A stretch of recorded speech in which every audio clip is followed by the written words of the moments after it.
Golden State Media Concepts Baseball Podcast. We cover everything Major League, from spring training to the World Series. We've got your favorite club covered, from New York to Boston to LA.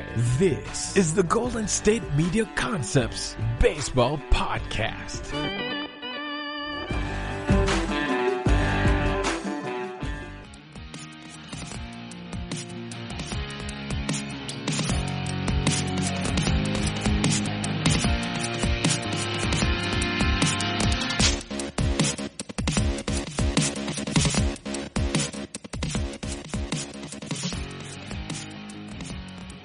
Hello and welcome in to another edition of the GSMC Baseball Podcast, brought to you by the GSMC Podcast Network.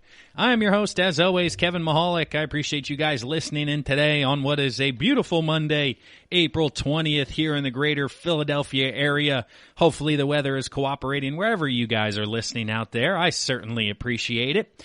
We got a great show lined up for you today. Episode number 181. That's right, already 181 episodes of the Baseball Podcast. I have not been around for each and every one of those, but if you have, we appreciate you guys listening. Continue to listen and support the podcast. If you're a new listener, as of the past couple of months, such as, myself coming on as a host in about 6 weeks in now, I thank you. I appreciate you guys tuning in. Do me a favor, like, rate, subscribe, review, all of the above for the podcast. I appreciate it. It certainly goes a long way helping us spread the word here of GSMC. But right off the bat here, I think we got a great episode lined up for you guys today. If you've been listening, segments 3 and 4 in the past have been our prediction segments. Well, we made it through all the regular season award predictions, so I came up with a new segment that I think everybody's really going to like out there. We're going to start out with picking the top team for every franchise across Major League Baseball. I'm going to break it down by division. Like today, we're going to dig east. I'm going to give you my top team, the top Tampa Bay Rays team, the top Yankees team. I'm going to give you the top 3. Then we're going to pick the winners. And then in segment 4, we're going to discuss where I think those teams would finish within that division. So today we'll do the AL East. On Thursday's episode, the Central, and so on and so forth, until we get through all of the divisions, and then we'll run through a playoff scenario to essentially crown the best baseball team of all time. If they were all to go against each other, I'm not running any simulations. I'm just kind of going off the top of my head, doing some research, all of those things.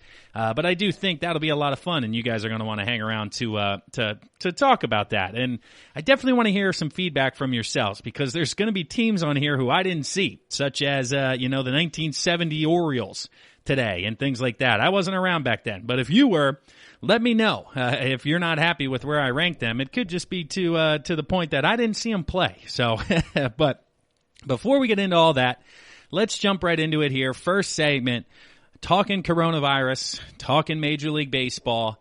Nothing really immediately new to report for you guys, so I want to give first off just an update on the virus itself, how everything's going out there. In the United States, we're up over 761,000 confirmed cases. 250,000, give or take, are in New York, another 85,000 in New Jersey, so almost 330 in that area there. And what seems to be the Northeast being hit the hardest by the coronavirus, because New York, New Jersey are 1, 2, 3, 4 are Massachusetts and Pennsylvania, all within relative distance of New York City and, an international hub. A lot of people could be coming from overseas into New York City and then returning down to Pennsylvania and things like that. So wherever you're listening out there, I know Golden State Media Concepts, based out of California. California ranks 6th with just about 31,000.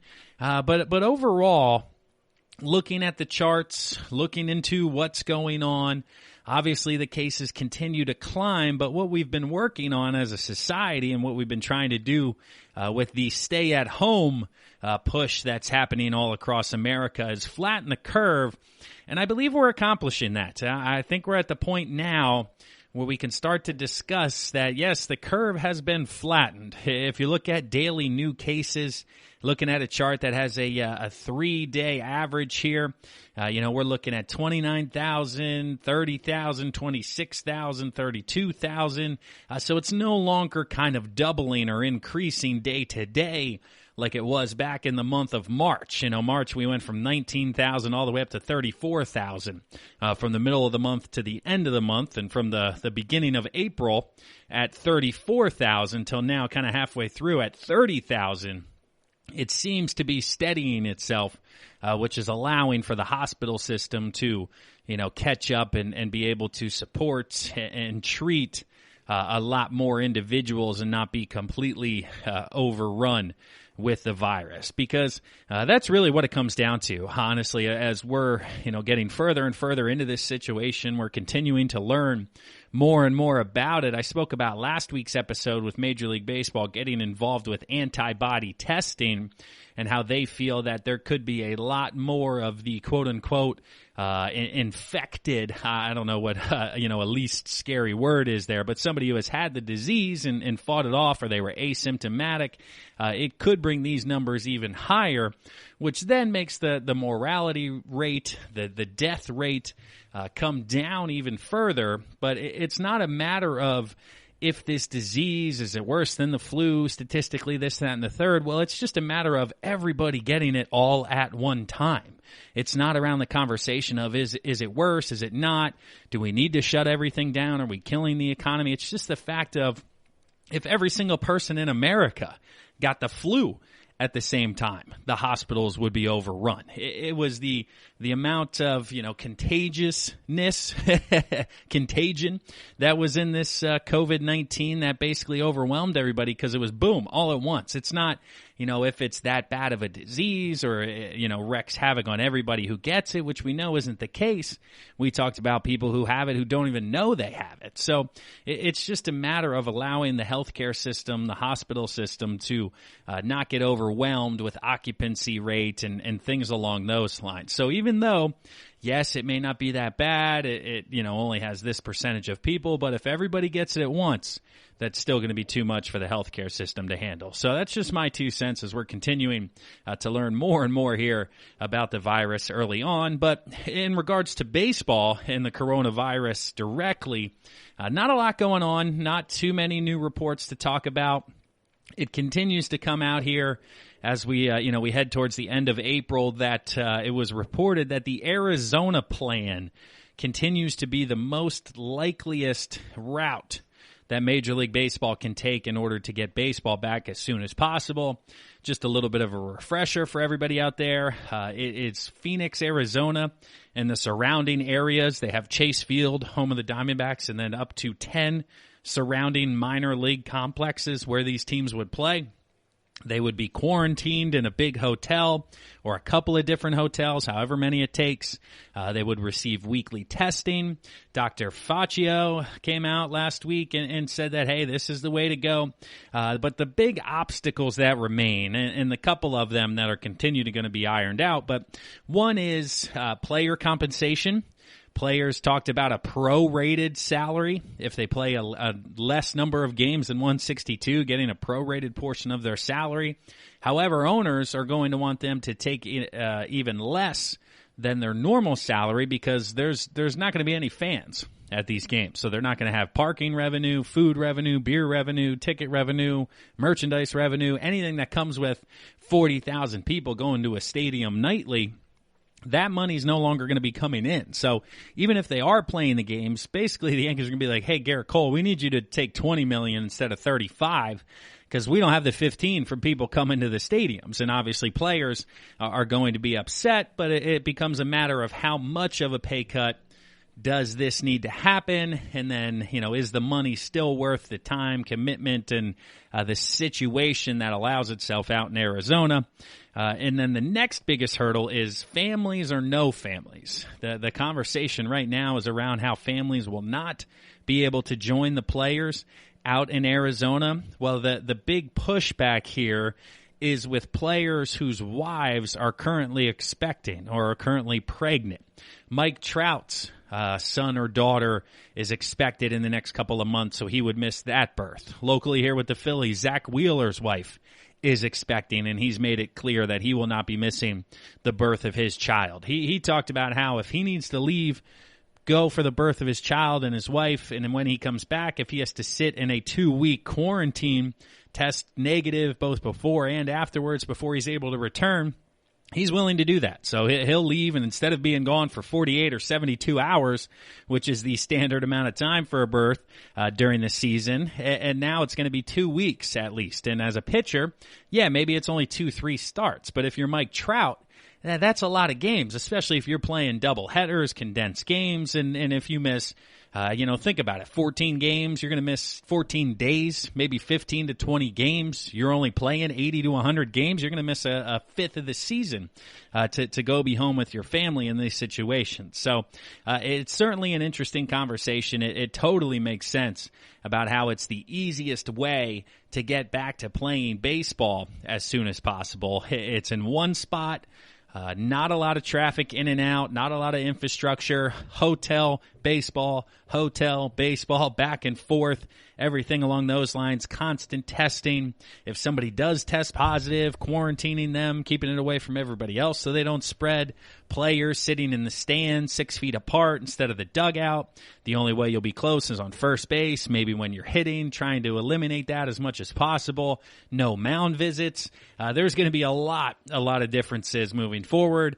Nothing is confirmed, no dates, no nothing, but that is, again, the most likeliest way for baseball to return as soon as possible here. So I'll keep you guys updated the more I get from what's going on, keeping you up to date, dates, possible return time, spring training, how long, everything that happens with something like this. But that's really all we have in regards to kind of on the field updates and reports. But we'll pause right now for a word from one of our sister shows here within the GSMC podcast network. And when we come back, we're going to talk about the MLB Players League, give you guys an update on the MLB The Show video game updates.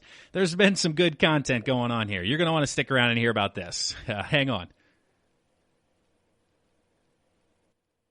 This is your ultimate stop for everything sports. The Golden State Media Concepts Sports Podcast. Should I say more? From the NFL, MLB, the NBA, to MMA, it's all in here. The Golden State Media Concepts Sports Podcast. Listen now.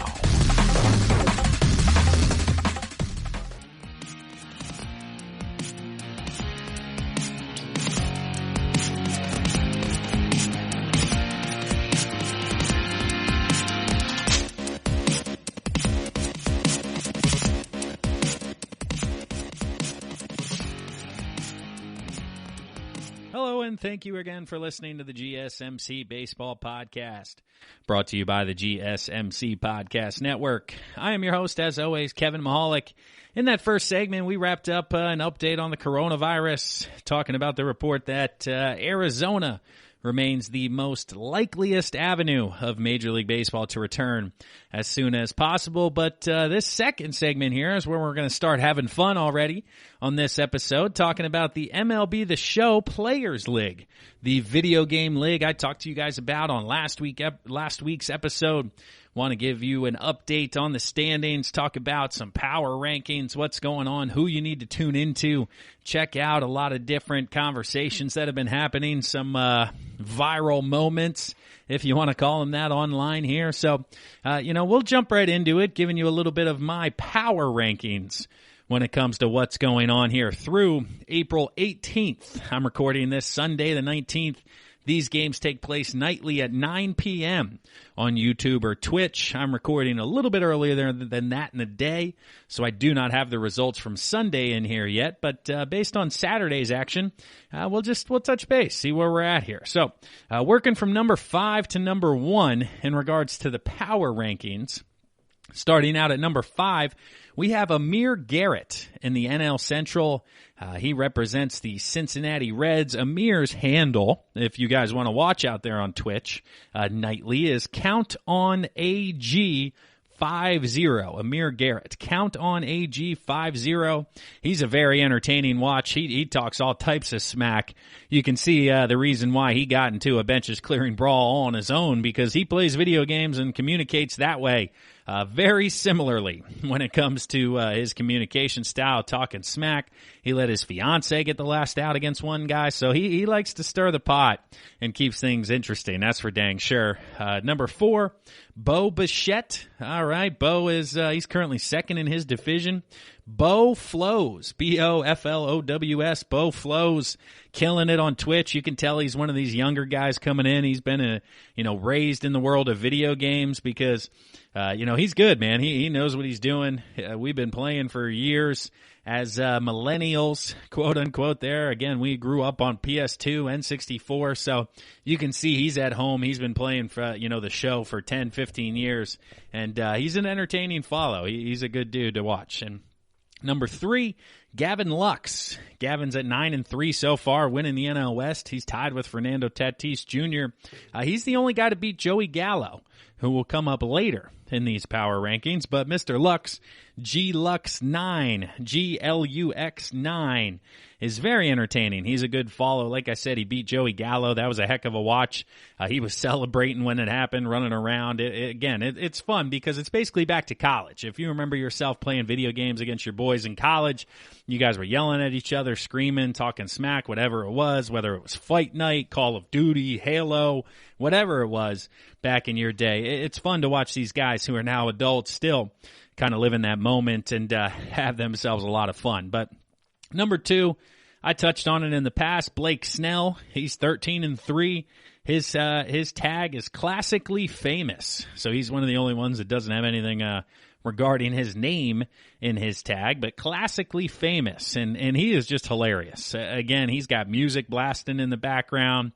It's a fun time watching him play for 3 innings. Again, these games are 20, 25 minutes at a time. You can watch him interact. He's a fun guy dancing around. He uses terms that some of the casual fan won't understand in regards to his play. Uses slang, uses kind of hip-hop terms, things like that. So a good, fun follow if you want to watch Blake Snell if you're a Rays fan. And then again, Joey Gallo. He's the top dog here. We've seen it. He's 11-1 through 12 games. Joey Gallo 24 is his tag. He's absolutely crushing people. He's outscoring people like 80-30. So his games aren't even close. He is just mashing baseballs with himself via video games. It's kind of funny to watch Joey Gallo play with Joey Gallo and just crush baseball. So those are my top 5 running through the tops of the divisions. Those were the majority of them. Snell in the East, Lucas Giolito at 7-4 in the Central. The Central's pretty well packed. Joey Gallo in the AL West winning that one. Jeff McNeil, Rhys Hoskins, 8-3, 8-4 in the NL East. Amir Garrett, top of the NL Central at 8-4. And then Gavin Lux, top of the NL West at 9-3. But I brought up Rhys Hoskins, and that's a good transition into a story with Rhys Hoskins. Rhys Hoskins was playing Cole Tucker last night for the Pittsburgh Pirates. So it was Phillies Pirates. They were in extra innings. I think it was the 5th inning. They're only playing 3 innings to keep things moving, keep things entertaining. But they were in the 5th inning. Rhys starts it out by saying, okay, somebody hit us a homer. The game then clicks over, and Rhys Hoskins is leading off the inning. And Rhys goes, oh, we got a guy here talking about himself, knowing he can pop one. Well, Cole Tucker feeling good about himself, which I'm not sure why, because he's now 2-10 in regards to the show. But he basically says, if you hit a home run, I'll name my firstborn child. And right as he's saying child, he throws the pitch, and Rhys Hoskins just whops the ball into left field with himself in the video game for an extra inning home run to take the lead. And Cole Tucker just goes, if you hit a home run, I'll name my firstborn child. Oh, I'm just kidding. Never mind. And they're laughing, and Rhys is like, you heard it. It's live. You heard it. Rhys Tucker. Rhys Tucker has a nice ring to it. So, just banter back and forth between the guys. Like I said, hey, let's end this game. It's extra innings. We really don't want to do this anymore. Rhys talking smack, Cole talking smack. Boom, extra inning home run. And now all of a sudden Cole Tucker Tucker's got to name his firstborn son Reese Tucker because of something that happened on the show. So I don't think Cole's going to actually follow through and do it. But once again, it was just, he was literally in the middle of a sentence, and before he even finished, Hoskins was hitting the first pitch over the fence in left field, and watching him react was a ton of fun. So tune in, guys. Check this out. Like I said, it's nightly at 9 o'clock. If you go on Twitch or YouTube, the players themselves go right on Twitch for the most part. Some of them will double up on YouTube, so you can watch both of them. But whoever your team is, you got a guy on here, you can get behind the scenes. I was watching with Reese.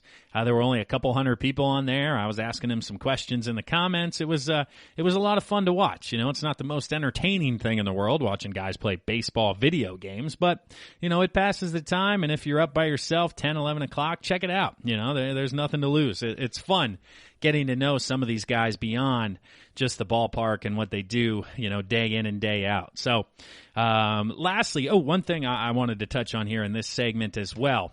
We talked about it past, but the Taiwan Baseball League, the CPBL, they had a benches clearing brawl on April 18th. So whenever you're listening to this. And apparently this doesn't happen very often in the CPBL. They don't argue balls and strikes very much.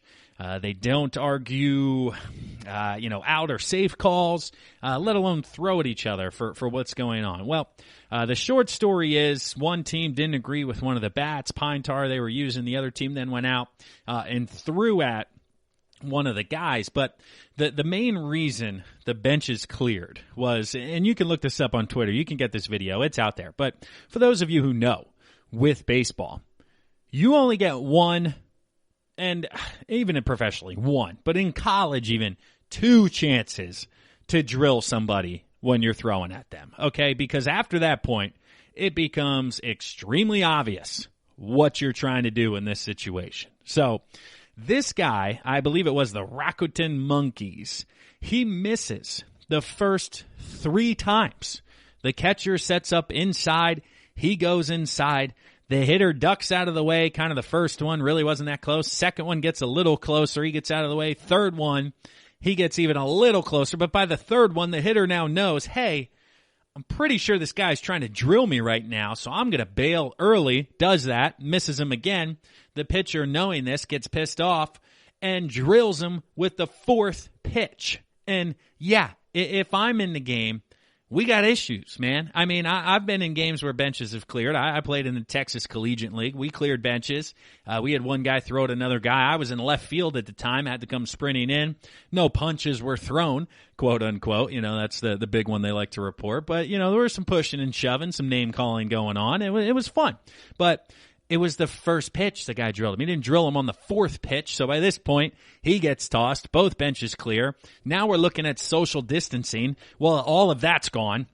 These guys are hugging each other. They're all in a main group. So that's another hurdle that Major League Baseball hasn't thought about. Well, what if something happens in the game, somebody drills somebody and bench is clear and we got to fight? Now everybody's within 6 feet and it doesn't matter if they're sitting in the dugout or not, or the bullpen or not.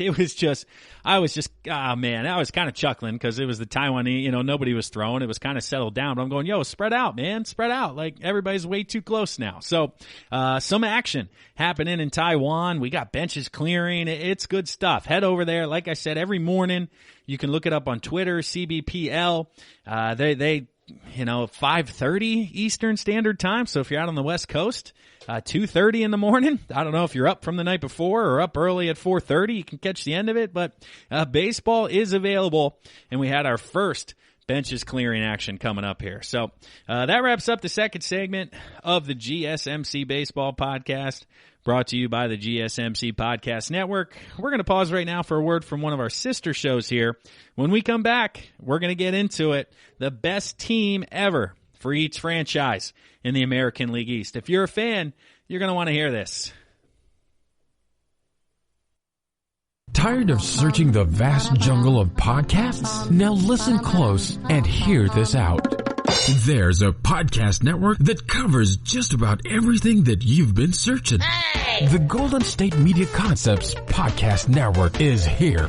Nothing less than a podcast bliss with endless hours of podcast coverage.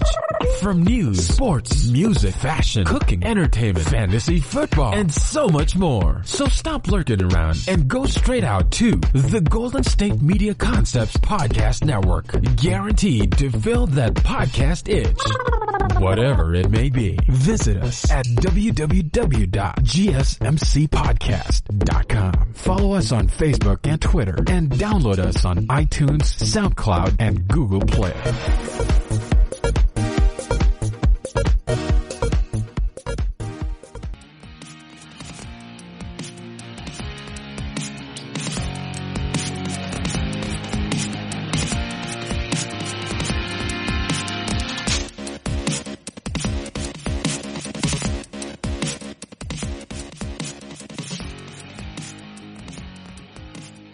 Welcome back to the GSMC Baseball Podcast, brought to you by the GSMC Podcast Network. I am Kevin Mahalik, your host here. Do me a favor, head to social media, follow us on Facebook, Twitter, Instagram, GSMC, as well as the Baseball Podcast. If you're not only into baseball, but you're into other sports, football, college football, soccer, if you're into movies, news, music, animals, whatever it is, GSMC has a podcast for you. They have something that you'll enjoy listening to. So head to the network, head to the website, check it out. Like, rate, subscribe, review the podcast. I certainly appreciate it. If you guys leave a review, I'll read them here on the show. No new ones this week. Hopefully we'll get one in our, 1, 2, 3, 4. Heck, let's get 15. Put 15 of them in by Friday or Thursday when the next episode drops here for you guys. We'll read those. But the first couple segments, we talked about the coronavirus and the Arizona plan, some of the hurdles they got to continue to get over, not just with health, but with logistics in regards to players, families, compensation, all of the above. And then last segment, we talked about the Players League, MLB The Show update, video game update, who you guys need to watch, who's entertaining. But right now, we're going to get into the fun part of the show here today. I'm going to enjoy these next couple of weeks. It's probably going to be about 3 to 4 weeks here before we get ultimately through everything we're trying to accomplish here in the middle of the show. But for segments 3 and 4 moving forward, I'm going to talk about the best teams for every franchise in Major League Baseball. We're going to do it division by division. The segment 3 will be telling you guys which teams I'm picking out of the top 3. And then segment 4 will be ranking these teams in the division where I think they would finish if they were all playing in the same year. Now, hopefully that made sense to you out there. I think it made sense to myself as I was saying it. But we're going to jump right in here. You guys will get it as soon as we get going. Not super complicated, but I do want to know your feedback because myself being born in 1989, there's teams on here that I never saw play or teams that I was very young when I saw play, and I'm going off of the internet, statistics, feedback, thought, seeing them in person. So I'm probably going to upset a few of you listeners out there by ranking certain teams in certain locations, and I want to know why. I want to know why I'm wrong. I want to know why I'm right. I want to hear from all you guys out there. So leave a review. If not, head to Twitter, direct message me on Twitter, go to Facebook, go to the baseball page, hit me up, let me know. I'm open for some feedback, that's for sure. But jumping into the American League East, going right off the top to bottom here, Tampa Bay Rays. The top 3 teams for the Tampa Bay Rays in the history of the Rays from 3 to 1. I have 2019. Actually, last year's Tampa Bay Rays team was the 3rd best addition that they've ever had. They won 96 games, which is one off the franchise record. The other time they won 96 games, that team's going to be ranked 2nd on the list. That was back in 2010. They had the majority of the people from the 2008 team back in 2010, won 96 games. Well, that 2008 team I just referenced, that's the top team in Tampa Bay Rays history. It's their only World Series appearance. They won a team record 97 games that year. Ultimately fell to the Philadelphia Phillies in the World Series. They don't have a World Series title, obviously, for the Rays, or that would be number 1. So that 2008 team, 97 wins, American League champions, that's the best team the Tampa Bay Rays have ever put out there. Moving on to the Toronto Blue Jays. Let's see here. There were a couple different ones to choose between. Number 3, I have 1985. Once again, didn't see that team in person. They won 99 games that year, lost in the American League Championship Series, which then puts their top two is the 1992 and 1993 World Series championship teams. They win the World Series back-to-back years. In 92, they have 96 wins. In 93, 95 wins. Obviously, Joe Carter, 1993 against the Phillies. There they are, the top two. I mean, come on. At least the Phillies won one of them there. But I'm going 1993 as the best version of the Toronto Blue Jays. I know some of you out there would say the 92 team was better, but in my eyes, I think it's harder to repeat as World Series champion than it is to win a World Series championship, because once you win, you have that bullseye on your back. That 1993 team, they weren't surprising anybody anymore. They weren't sneaking up on anyone. I don't know if the 92 team did. Again, I was 3 years old at the time, but just thinking that, hey, 92 winning all 96 wins, you know this team's loaded. They're coming back. They're going to get everybody's best shot again. Boom, win another 95 games, win the World Series once again. Very impressive in my eyes. So the Toronto Blue Jays 1993 edition is their best team ever up in Toronto. Moving along here, the Baltimore Orioles. This is one where I'm going to need help from some of you guys at home out there. I have at number 3, 2014. That was the best team the Orioles had in my lifetime, for what I remember for baseball. They had a team in the late 90s with Brady Anderson, who was very good, but they lost in the ALCS in 2014. So they won a round in the playoffs, made a move. That's my squad in my life. Now these other two, number 2 I have is 1983. This was Cal Ripken's lone championship, I believe, with the Baltimore Orioles. They won 98 games that year. A very, very strong team in 1983. But then you get to deciding the top team here, and you obviously have to pick between 1969, 1970, and 1971. And I chose 1970. They had 108 wins and 3 20-game winners and won the World Series. Now, 3 20-game winners sounds impressive, but in 1971, they had 4 20-game winners on that team. Obviously, people know that's a trivia question that only some individuals know out there. I'm not going to spoil it for you, but who were the 4 20-game winners? Well, they ultimately lost the World Series in 7 games that year after doing some research. So, World Series runner-up in 71, World Series winner in 70. Kind of gets back to my point about how repeating is a little bit more difficult than winning it. So I went with 1970, 108 wins, 3 20-game winners. I think it's the best team they've ever put out there. You could probably argue 71, even though they didn't win it.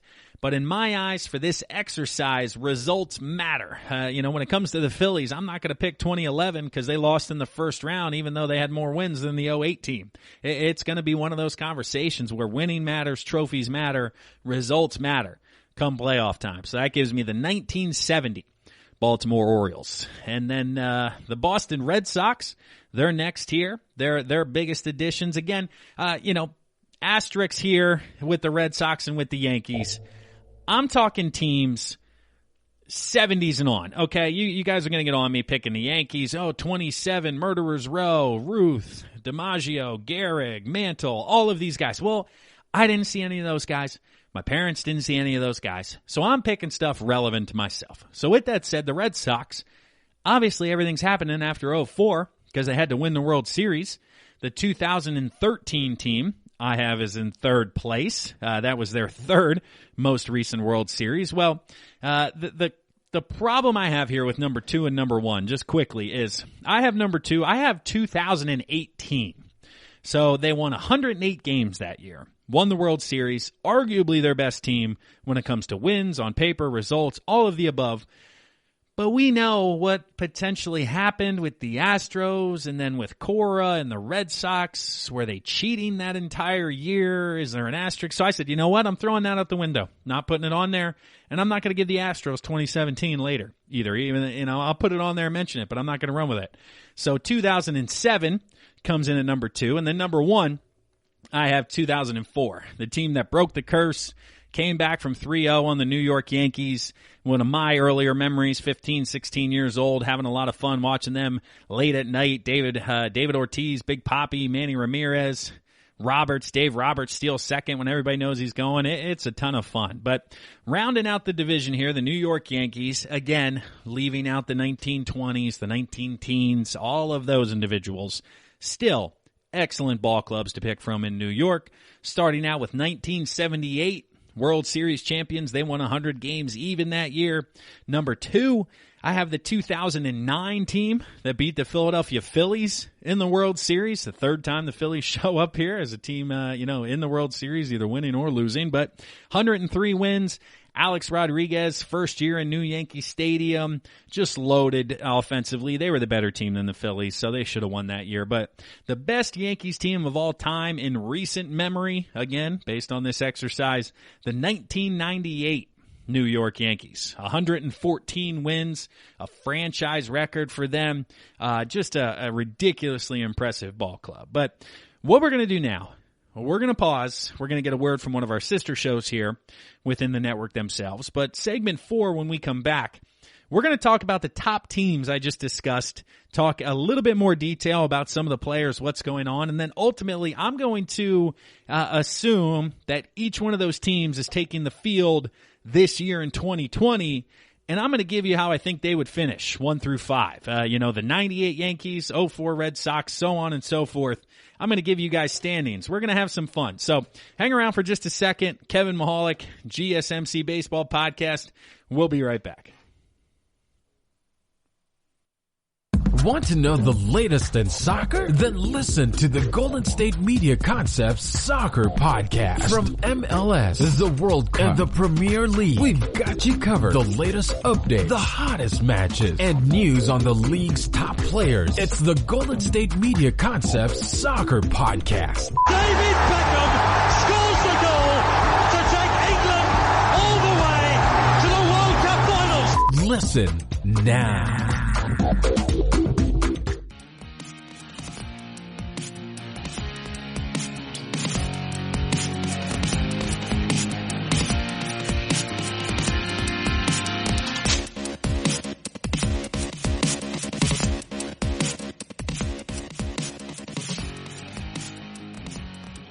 Welcome back to the GSMC Baseball Podcast, brought to you by the GSMC Podcast Network. I am your host, Kevin Mahalik. As always, this is episode 181 of the Baseball Podcast. We're having a good time here, Monday, April 20th. Hopefully everybody out there is staying home, staying safe, telling your loved ones you love them. If you know any healthcare workers, nurses, doctors, whatever it may be, anybody out there who's still an essential worker, risking their lives to help kind of keep America running here in crazy times that's happening. Do me a favor, send them a text, shoot them a call, tell them you love them, tell them you're thankful. I know I'm trying to do the same across my contacts here as much as possible. But if you're just joining us here, we've had an excellent show so far, talking about the coronavirus playing out in Arizona under quarantine. We then discussed the Players League, MLB The Show video game happenings that are going on, who to check out, power rankings. And then we've been having some fun here just recently. I talked to you guys about the best of the best when it comes to the American League East and which team I think is the best addition of every one of them. And now we're going to rank them. Now I'm going to tell you guys, hey, 2020 is happening. It's the 93 Blue Jays versus the 70 Orioles. Who's going to win the division? Where they're going to finish? Kind of a preseason prediction style of segment. And I want to hear from you guys out there. I want to hear why I am way off on what's going on and I'm not giving enough respect to this team or giving too much respect to this team because, there's some stuff I don't know. The 1970 Orioles, I wasn't able to see them in person. I'm going off of stats. I'm going off of, thoughts, articles, research that I'm doing here online. So, this is what it comes down to. Basically, I'm going to rank them 1 through 5. We'll go 5 to 1, give you my thoughts. I'm going to keep an update on everything that's going on.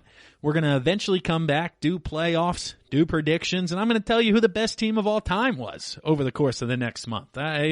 Who's not excited to find that out? So I think it's going to be a lot of fun. Oops, sorry there. My pen hit my microphone if you heard that in the background. But let's rank these teams that we just did here. We're going to start out with the 2008 Tampa Bay Rays, okay? The Rays have never won the World Series. That's basically qualifier number one for having them in the basement here. Each one of these other teams won the World Series in their respective year. But the 2008 Rays, they were loaded, man. Carlos Pena, 30 years old at the time. Evan Longoria, he was a young buck, only 22. He had a solid year for him. Carl Crawford, Upton Jr., Cliff Floyd, DHing for him, Eric Hinsky off the bench, Willie Ibar, Ben Zobrist, Johnny Gomes, Rocco Baldelli, now the manager of the Twins, manager of the year last year. There's some guys here who turned this team into a very solid team. And when it comes down to it, you look at the lineup hitting 295, 274, 286, 272, 273, 273, 272. It was just a very balanced offensive lineup in Tampa Bay, giving people trouble.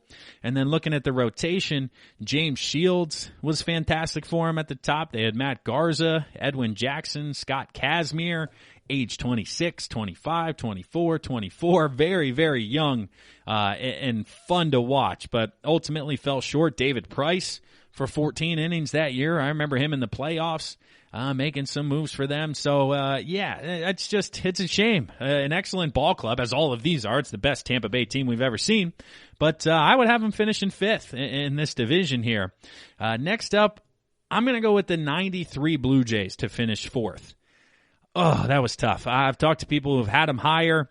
Honestly, in my life, I've seen more of them than the 70 Orioles, who I have as in third place. But again, I can't do it. They beat the Phillies in the World Series. I'm going to be a little bit bitter here. I'm going to hold a little bit of a grudge. I'm going to put them in fourth place.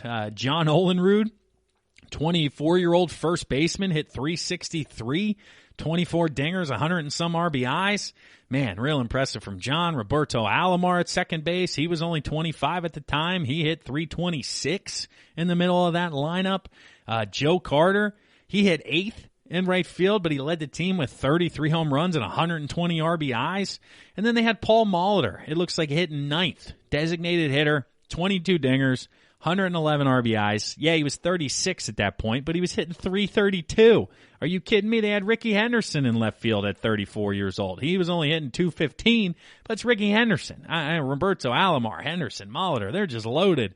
Looking at the rotation, Juan Guzman, Todd Stoudemire, Dave Stewart, Jack Morris, Pat Hentgen, 19-9 that year. He was one of the strongest guys.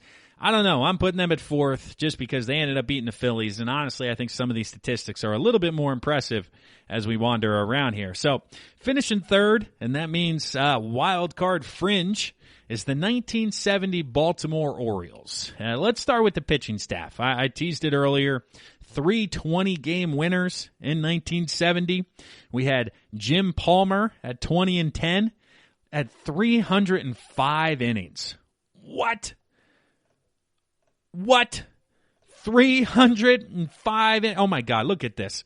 Palmer 305 at 20-10. Mike Kuehler. I'm gonna say it wrong. I don't even know the names, people. It's 1970. Tell me how you pronounce this. Cellular Kuehler. I don't know, man. I feel bad. 24-8 and 297 innings. What was it? Just routine to throw 300 innings in 1970? That's unbelievable. And then Dave McNally. I can say that one. He was only 27 at the time. He was 24-9 in 296 innings. Man, 3 20-game winners, 305, 297, 296. Oh, you don't even need a bullpen at that point. And then if you do, you got Pete Richard. He's closing 1.98 ERA that year. Oh, man, how are you guys going to hit off of that? Let's see if they're getting any run support here from the lineup. The top hitter in the lineup, they had Frank Robinson hitting eighth out in right field at age 34. He hit .306. Bog Powell hitting .297. He had 35 dingers and 114 RBIs. 28-year-old first baseman hitting second. Seems to be the guy leading the way there. Most games played. Davey Johnson, Mark Bellinger, Brooks Robinson at age 33 hitting .276. Just that offense, I don't think lives up to the offenses of the top two teams, but this pitching staff, oh my God, one of the best ever. Obviously, the following year they added an additional 20-game winner, but fell a game short of winning the World Series, or that would have been the best team in their history. Probably was on paper, but again, didn't win it. So 1970 Orioles finishing third here in the imaginary American League East. Number 2, I have the 2004 Boston Red Sox. Again, it may not be the best team ever for the Red Sox with 2018, but we'll wait and see how that one ultimately goes down here with this offensive lineup just loaded. Again, let's talk about it. David Ortiz, DH, and he hit .301, 41 homers, 139 RBIs. Manny Ramirez, 43 home runs, 130 RBIs, hitting .308. Wow, Manny and David, Big Papi, just, let's see, combined 84 and .269. Wow. Who are the top two guys this past year, and what did they run? I don't think it was that good. Teammates, I don't think were that good. I know we had individual guys. Maybe we'll get it with Stanton and Judge this year, but oh, baby. Johnny Damon, Gabe Kapler was a 28-year-old at that point, hitting .272. Had a solid year, is now managing. Kevin Millar, Jason Varitek, Kevin Youkilis, Nomar Garcia-Parra, Trot Nixon, it's just Dave Roberts. Again, very, very good team offensively. Looking at the starting rotation, Curt Schilling, 37 years old, winning over 20 games, 21-6 in 226 innings. Very impressive. Pedro Martinez, 32 years old. He was 16-9 over 200 innings. Tim Wakefield, Derek Lowe, Bronson Arroyo, who bounced around and hung around, but Mike Timlin, just whoo, man, very impressive from Boston. And they'll finish just short of the team winning this division, this imaginary division here this year, the 1998 New York Yankees. Starting out with their lineup, just loaded: Jorge Posada, Tino Martinez, Chuck Knobloch, Derek Jeter, Scott Brocious, Chad Curtis. He's probably the only guy who you're going, who the hell's Chad Curtis in left field? But Bernie Williams in center, Paul O'Neill in right, Darryl Strawberry. Just a loaded team. 24 homers, 26, 19, 17, 28, 17, 6 out of 9 at over 17 home runs. And again, Chad Curtis is the lowest at 10. Next lowest was 17. Just what is going on there? And then you have Tim Raines, designated hitter, Joe Girardi catching, Luis Sojo down there. You go to the mound. The mound is even more impressive than the hitters in this scenario. Andy Pettitte, top of the rotation. David Wells, David Cone winning 20 games. Hideki Irabu, or Orlando Hernandez, El Duque, 12-4. Mariano Rivera closing. Mike Stanton, Jeff Nelson, just, guy after guy, starter after starter.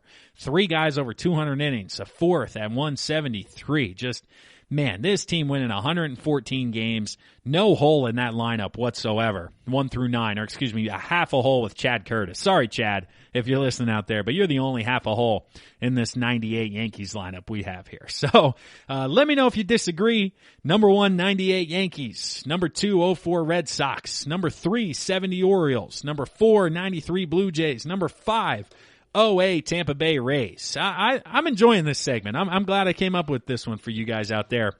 Next week, or this Thursday, we'll do the AL Central, and we'll continue to jump around from there.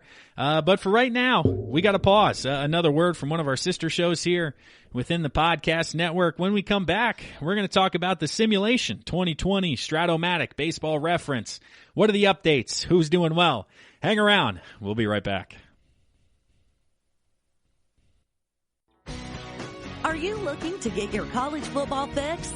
Looking to get the latest news on your favorite school's team? The GSMC College Football Podcast is your ticket to all things college football. Join us as we talk college football from the national championship, the college rivalries, the bowl game, to the Heisman Trophy. To which conference is the best? We've got you covered for the Big Ten, SEC, Big 12, the Pac-12, ACC, and everything in between. Download the GSMC College Football Podcast on iTunes, Stitcher, SoundCloud, Google Play, or anywhere you find podcasts. Just type GSMC in the search bar.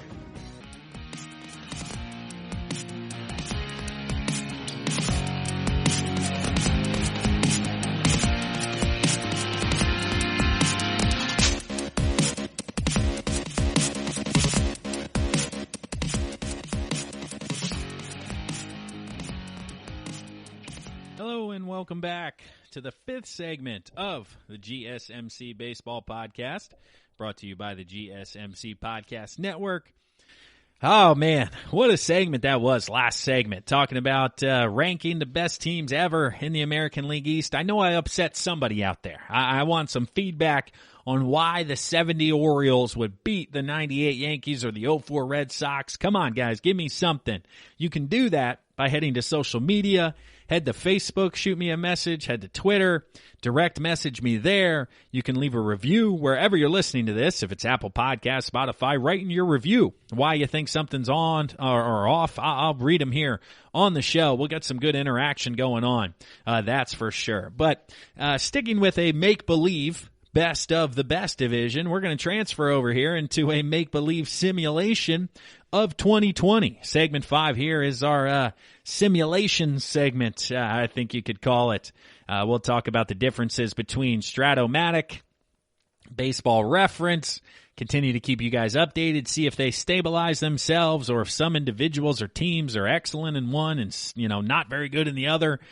Keeping you guys posted on kind of the computers and where they think things will ultimately end up. Maybe we'll compare and contrast eventually when we get some real baseball. See how spot on these supercomputers are at this point. But again, American League East, we start top to bottom. Strat-O-Matic, Tampa, New York, Boston, Baltimore, Toronto. So basically, Baltimore and Toronto, they're filtering down to the bottom. They have Tampa Bay strong, New York right behind, and Boston right around 500.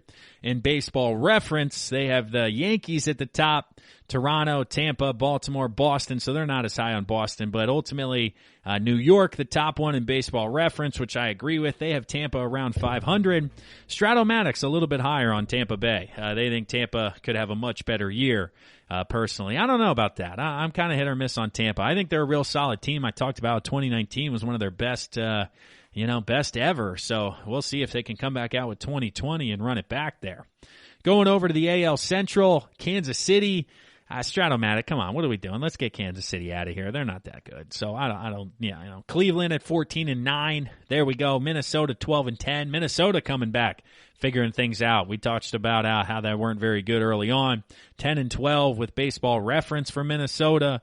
And the White Sox still 17-5 Baseball-Reference, 7-15 in Strat-O-Matic. So Baseball-Reference high on the White Sox and Indians. Only Strat-O-Matic high on the Indians, not Baseball-Reference. Let's see here. Continuing to bounce around, American League West. Who do they have? They got Oakland at the top. Right behind is Houston, Texas, L.A., and Seattle beneath that. Yeah, I could see that. Sure. Oakland's pretty good out of the gate.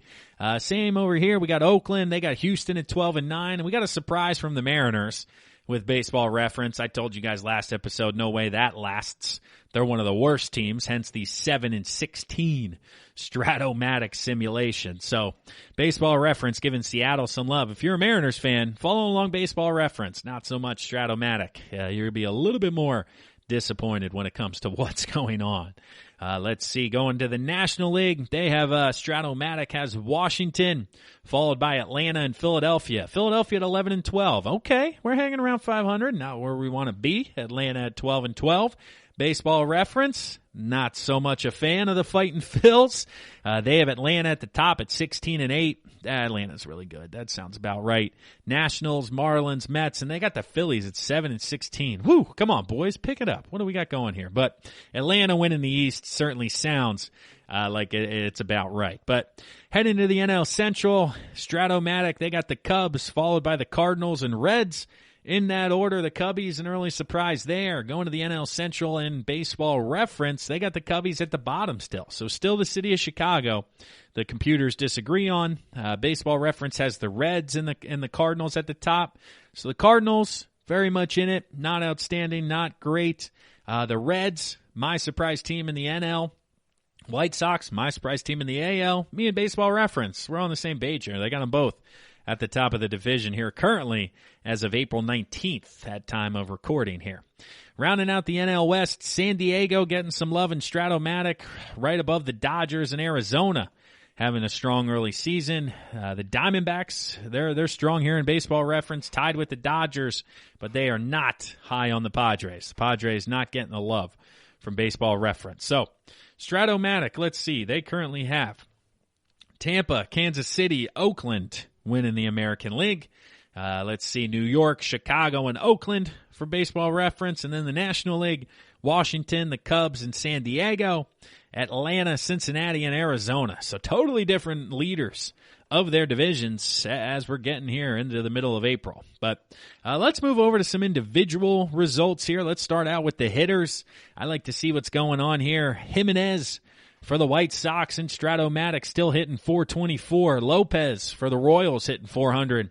Gardner for the Yankees, 395. Blackman in Colorado, 394.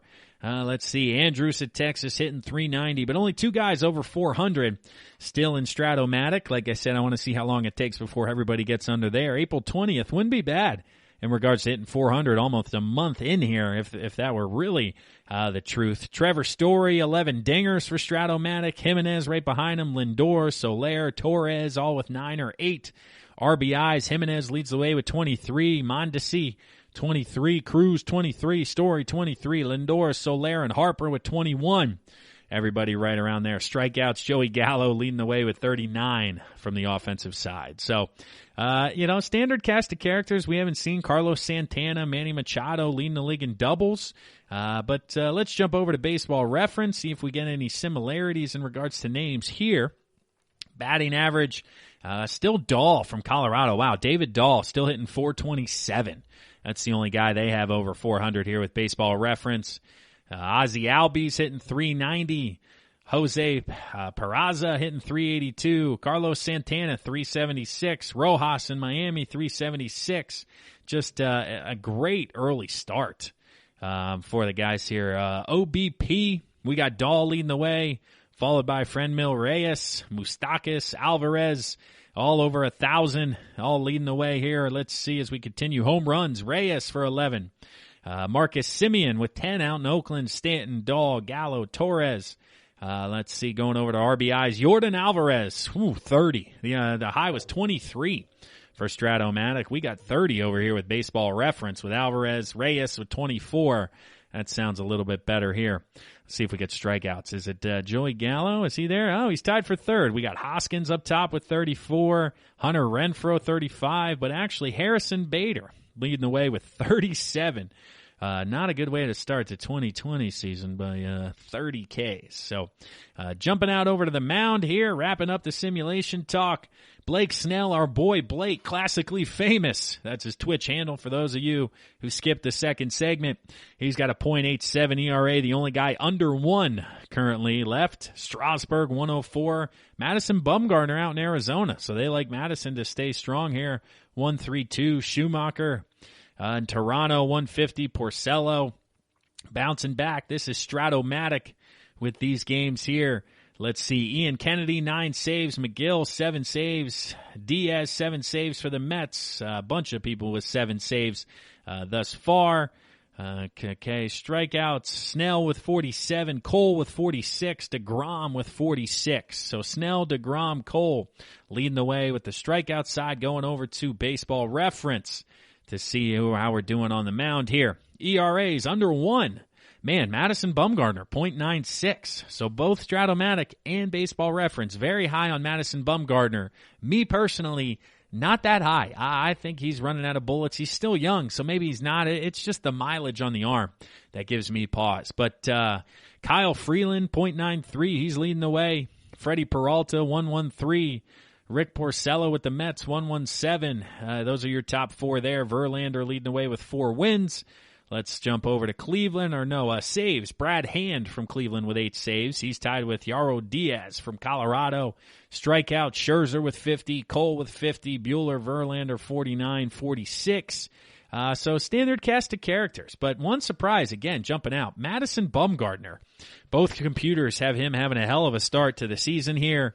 They still don't know what to decide on with the Cubs and White Sox, going back and forth, a few other changes between both options there, but certainly fun to watch, certainly fun to follow along. As a Phillies fan, I'm higher on Strat-O-Matic because they think the Phils are going to be a little bit better, but personally, I think Baseball-Reference is more on point with my predictions or what I would be right now if I were doing this. But that ends our fifth segment, our simulation segment here on the GSMC Baseball Podcast, brought to you by the GSMC Podcast Network.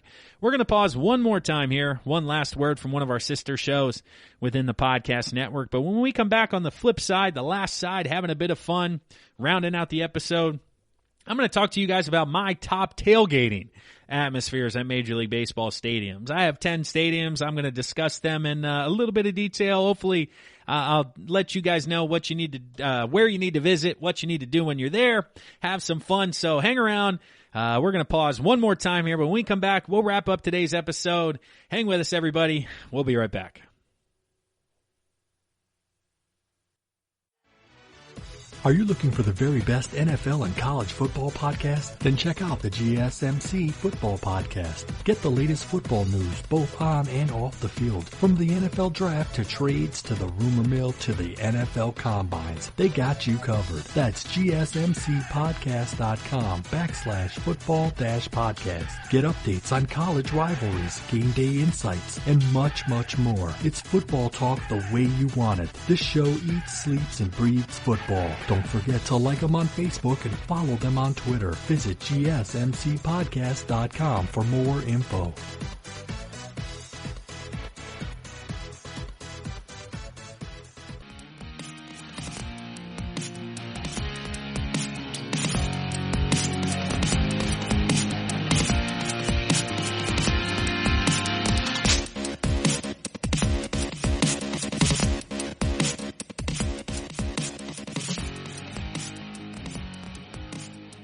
Hello and welcome back to the final segment of today's episode of the GSMC Baseball Podcast, brought to you by the GSMC Podcast Network. I am Kevin Mahalik, your host as always.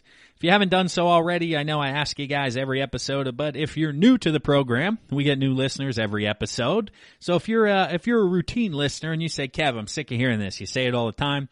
Well, we're getting new listeners every episode. We're continuing to grow, so bear with me here. But please rate, subscribe, review the podcast. Check us out on all the social media platforms. Interact with us. Give me some feedback on what you guys want to hear about, ideas for segments, games, whatever it may be to improve the show. Open for feedback, open for conversation. Let me know via Twitter, Facebook, Instagram, whatever it may be out there. But if you're just joining us, we've had an excellent show here today, talking about Arizona being the most likely path back to baseball as soon as possible, talking about the Players League, MLB The Show, video games, who you need to follow, who you need to watch to be entertained. Then I previewed the best team of every franchise in the American League East, and then if they were all to play in the same season, where they'd finish in that division. So I know you guys are going to have thoughts on that. Please let me know what you think. We're going to continue to do that across all Major League Baseball moving forward.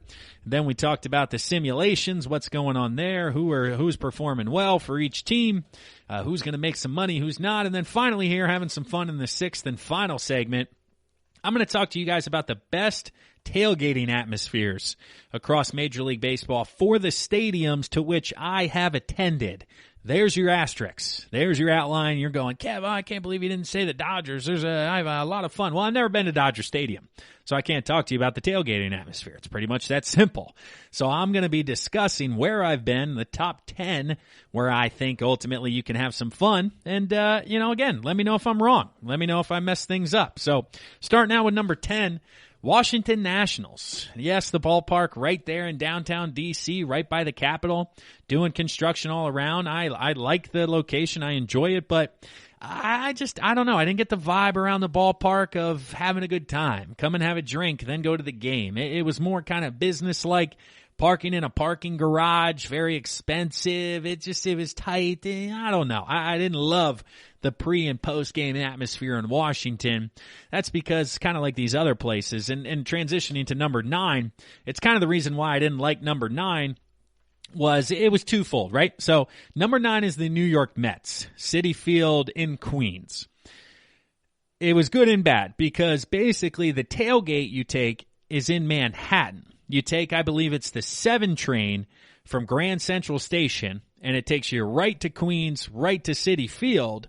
So there, you didn't have to deal with parking, you didn't have to deal with traffic, you don't have to deal with any of that stuff. You know, I was with my buddies in Manhattan, we hop on a train, you're there in 5 minutes, so that's cool, that's awesome, but it wasn't that game day ballpark atmosphere for tailgating, if that makes sense. Yes, you're at a bar, yes, you're drinking, yes, you're having a good time, but it's not all Mets fans, it wasn't all Phillies fans, whatever team was there at the time.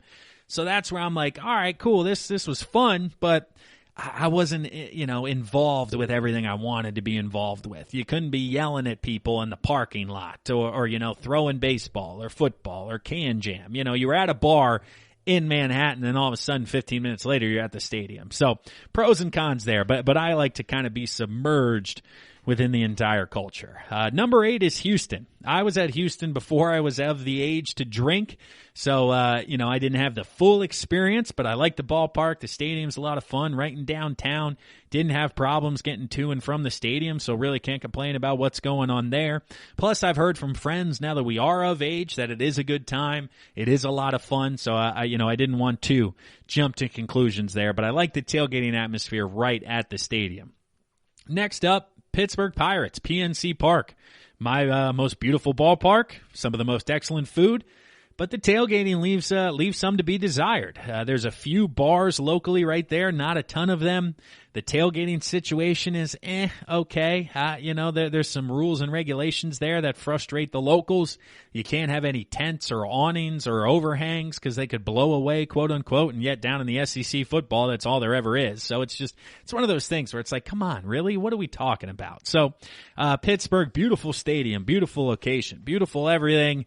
So tailgating atmosphere. And maybe, again, because the Pirates aren't the top team in baseball and they aren't very competitive since I've been there. I wasn't there when they made the playoffs a few years back, but just not the best game day energy in the greater PNC area.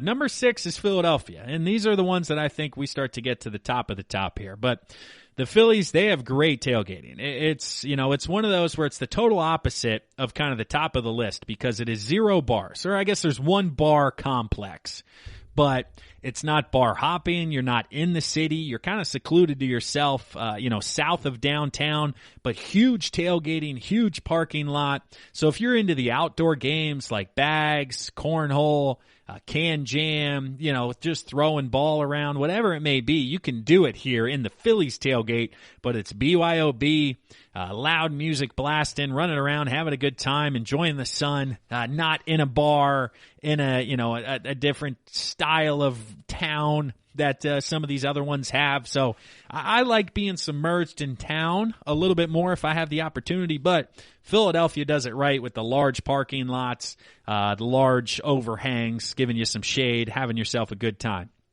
The top 5 transitioning here. Number 5, Minnesota, the Twins, right in downtown Minneapolis. Beautiful ballpark. You walk up to it. We walked out of the stadium, went to a few bars right around it. There's a downtown strip within walking distance. That's excellent. They got rooftop bars in Minnesota, which surprised the heck out of me. It's cold in Minnesota. Philadelphia doesn't even have that many rooftop bars, so why the heck does Minnesota? But I love it. Or Minneapolis, I guess, to be specific. But I loved it. I love the rooftop atmosphere. I love walking out of the stadium and then walking and having your choice of multiple bars to go into, to have a post game, to have a nightcap, to, whatever you want to do.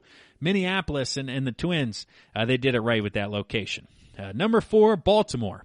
Older stadium, but done right around it. Yeah, in the immediate, I don't know, couple of blocks, there's a few restaurants, but if you walk 10, 15 minutes, you get to the areas of town where you can have some fun, where there's a bunch of strips with different bars, different atmospheres, a lot of good times to be had. I've been to Baltimore for opening day. That was a ton of fun personally. I really enjoyed that. I was surprised by the energy, the atmosphere there. So the Orioles doing it right. When they're good and not losing 100 games, you can have yourself some fun down around Camden Yards. Number 3 was the New York Yankees. The new Yankee Stadium I was at the first time last year.